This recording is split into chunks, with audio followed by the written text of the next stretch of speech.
দেখো গাইস, এখন আমার নিপা খুশি পাস্তা রান্না করবে। তাই পাস্তা আমার পিসি সব জোগাড় করে দিয়েছে। আমার পিসি সব জোগাড় করে দিয়েছে। এখন পিসি আলু আমার ভাজছে। পিসি এই নিপা পিসি খালি খুন্তি নাড়াচ্ছে। বুঝলে? এই যে পিসি আমার। তুই করবি করবি যেটা দেখি কেমন পারিস। যদি পারিস ঠিকঠাক মতো তাহলে তোকে একটা চ্যালেঞ্জ ছিল আমি শুনবো না চলেন, হ্যাঁ পরে দেখা যাবে। এত তুমি আমার সাথে কাজ ওই তো এখন তো ছোট মানুষ। তাহলে পায়েলকে দেখছিস, তোকে শিখতে হবে না, খালি পায়েলকে দেখতে হবে। এবার বল এখানে কি কি দিয়ে পাস্তা বানাচ্ছি আমরা। এখন এখানে পাস্তা কেটে রাখা, সেদ্ধ করা হয়ে গেছে, কেটে রাখা পেঁয়াজ, ডিম আর ম্যাগি মশলা, আর এখানে আলু ভাজছে। আলুটা ভেজে তুলে নেবো, নিয়ে তারপরে ডিমটাকে ভাজবো, তারপরে পেঁয়াজ ভেজে তুলে নেবো, নিয়ে তারপরে আবার সবকিছু মিশাবো। তাহলে আমার পাস্তা রান্না হয়ে যাবে।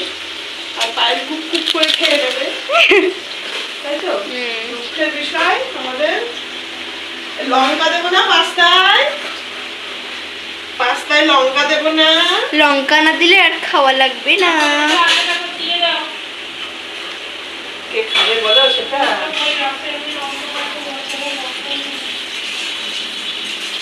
খাওয়ার লোকের অভাব নেই।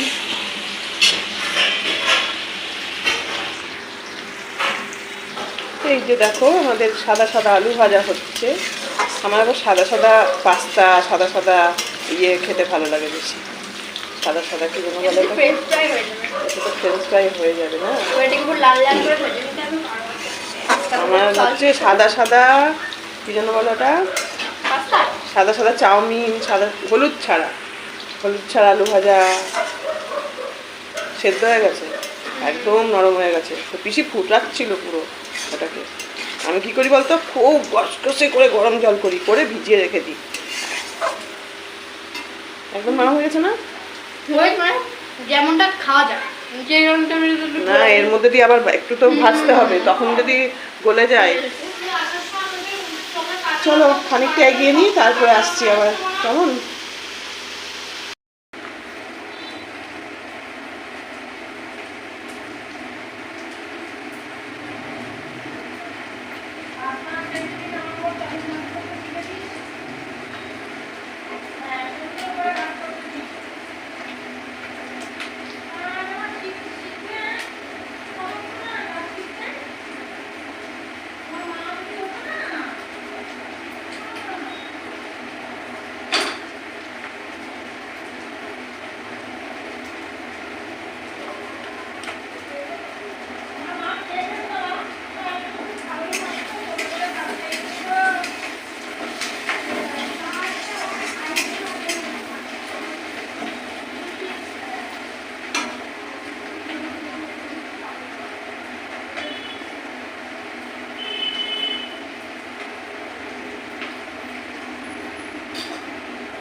এটা হচ্ছে সন্ধ্যেবেলাকার টিফিন, বুঝলে গাইস?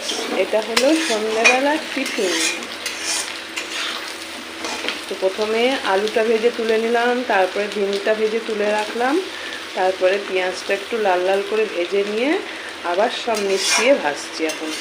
এখন মিশিয়ে হালকা করে ভেজে নেব। এর মধ্যে নুন হলুদ দিয়ে দিয়েছি, লঙ্কা চিড়ে দিয়ে দিয়েছি। আর এইবার হচ্ছে কি দেওয়ার পালা বলো তো। একটু বেশি বেশি করে তেল দেওয়ার কারণ হলো একটাই, যাতে পাস্তাটা একটার গায়ে আর একটা লেগে না যায়। তো এই দেখো আমার পাস্তা রেডি আছে। এটা একটু তেল দিয়েই সেদ্ধ করা হয়েছে, তবু আমার যেন কেমন টেনশন হচ্ছে, একটু লেগে লেগে যাচ্ছে। এটাকে এরকম ঝরিয়ে ঝরিয়ে দিতে হবে। এই বাটিটার মধ্যে কেন দিলাম বলো তো, এই বাটিটাতে যে তেলটা লেগেছিল সেইটা একটু মুছে যাবে। অপচয় করা যাবে না, তাই না বলো? অপচয় মোটেই করা যাবে না।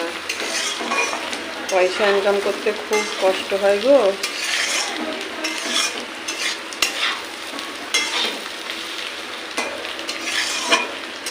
অনেক বছর পর আবার পাস্তা রান্না করছি। একটা কথা তোমাদের না বলে পারলামই না। এখন তো আর কোনো ভয় নেই, ভীতি নেই। এখন আমার জীবন অন্যরকম।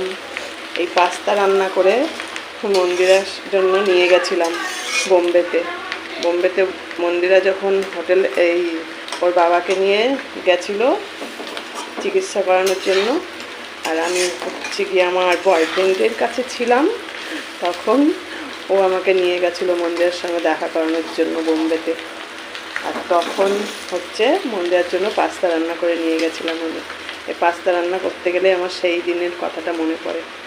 একটা রেস্টুরেন্টে বসে বসে মেয়েকে পাস্তা খাওয়ালাম, আর মেয়ে ভয় পাচ্ছে, মা বাবা জানতে পারবে, বাবা জানতে পারবে। মা মেয়ে দেখা করব, মিশবো, তাও আবার লুকিয়ে লুকিয়ে। কি অদ্ভুত জীবনযাত্রা আমাদের। একটা ভুল মানুষের জীবনকে পাল্টিয়ে দেয় কত। এই পটাশ পটাশ করলো কেন? চলো, সবজিটা আমার ভাজা হয়েই গেছে। দিয়ে দিলাম, মানে দিতে শুরু করে দিলাম পাস্তা। এখন অল্প অল্প করে পাস্তা দেবো আর আস্তে আস্তে করে নাড়াবো। তারপরে দিয়ে দেবো এই যে ম্যাগি মশলা। এইবার হচ্ছে গিয়ে আসল মজা। দেখতে কিন্তু হেভি সুন্দর লাগছে, কি বলো বন্ধুরা, তাই না বলো? দেখতে কিন্তু সেই লাগছে না? এই প্যাঁচানো প্যাঁচানোটাই বেশি ভালো লাগে পাস্তা। প্যাঁচানো পাস্তাটাই বেশি ভালো লাগে, জানো?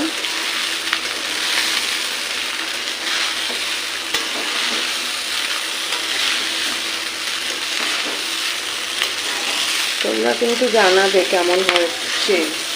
আমরা খেয়ে জানাবো আর তোমরা দেখে জানাবে।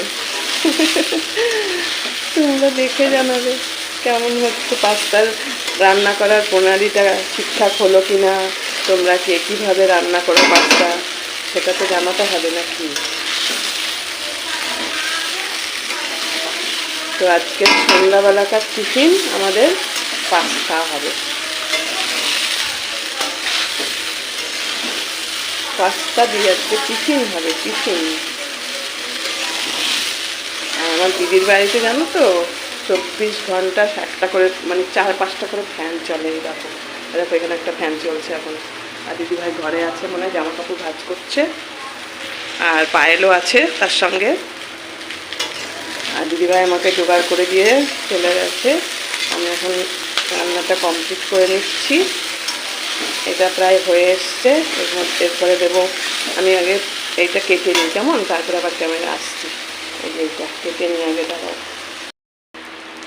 তো চলো কেটে নিয়ে আবার চলে এসেছি মশলাটা দিতে। এটা হচ্ছে ম্যাগি মশলা, তোমরা তো জানোই। এটা আমরা চাউমিনেও দিয়ে থাকি। ঘরোয়া চাউমিন বানালে এই মশলাটা দিয়ে থাকি আমরা। এতে টেস্টটা বেড়ে যায়, খুব ভালো লাগে টেস্টটা। আমি একটু এর মধ্যে, মানে আমি যখন ঘরে বানাতাম পাস্তা, তখন এর মধ্যে একটু ইয়েও দিয়ে দিতাম, যেন বলে ওটা, যদি কালো রঙের সসটা হয় না, ওই সসটা দিতাম। তারপরে লঙ্কার সস দিতাম, সব কিছু দিতাম এর মধ্যে। এখন দাঁড়াও, ফ্রিজটা একটু দেখে আসি তো আছে কি না এগুলো। ফ্রিজটা একটু দেখি তো কি কি আছে। কিছু আছে এখানে দেওয়ার মতো আছে নাকি? এই যে আছে মনে হচ্ছে। ওই যে এটা দেওয়া যাবে দিদি? তো চলো বন্ধুরা, দিদি দিতে বারণ করলো, বললো যে না গো ওগুলো দিও না। চিলি সস সয়া সস, এত ফ্রিজের কাছে গিয়ে নামটা মনে পড়লো, বুঝলে? ফ্রিজের কাছে যখন গেলাম তখন নামটা মনে পড়লো, চিলি সস সয়া সস। তো আর কি হবে, আমার এটা কমপ্লিট হয়ে গেছে। এবার গ্যাসটা বন্ধ করে দিয়ে চলে যাব বাথরুমে মুখ হাত পা ধুতে, ভালো করে চোখে মুখে জল দিয়ে। তারপরে ফ্রেশ হয়ে আবার ফ্যানের হাওয়ায় একটু বসি। খুব গরম লেগে গেছে রান্না করতে গিয়ে, বাবা। দাঁড়াও, রাঁধুনি আগে একটু টেস্ট করবে। এ পায়েল, পায়েল টেস্ট করে বলবি না কেমন হয়েছে? তারপরে তো নামাবো। দেখিস ওই ফ্যানের হয় নি যা, তাহলে পরে দাঁড়া একটু দি, একটু টেস্ট কর। চামচ নে, দিয়ে একটু ফ্যানের হাওয়া ফ্যানের সামনে ধর, দেখ পায়েল এতটা জিনিসের 2টো ডিম লাগে না বল? তো তোমার পিসি এক গাদা পাস্তা নিয়ে এসছে আর বলছে ডিম কম দেবে, তা বললে তো হবে নাই। তো চলো বন্ধুরা, কম হয়েছে একদম। তুমি এটা খেয়ে দেখো না, এরা কিন্তু লবণ কম খায়। পিসিকে একটা খাইয়ে দিয়ে আসতে, তুমি খেয়ে নাও না। একটু দেখা, মনে হচ্ছে লবণটা একটু কম। আমার মনে হচ্ছে এদের ঠিক আছে।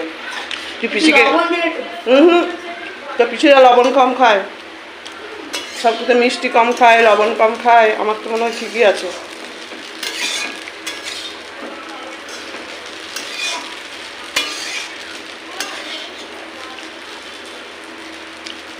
তো চলো বন্ধুরা, আমার তো খুব ভালো লেগেছে।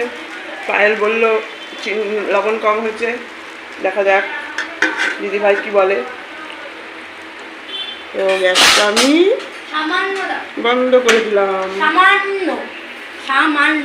সামান্য দিতে বললো, ঠিক আছে চলো।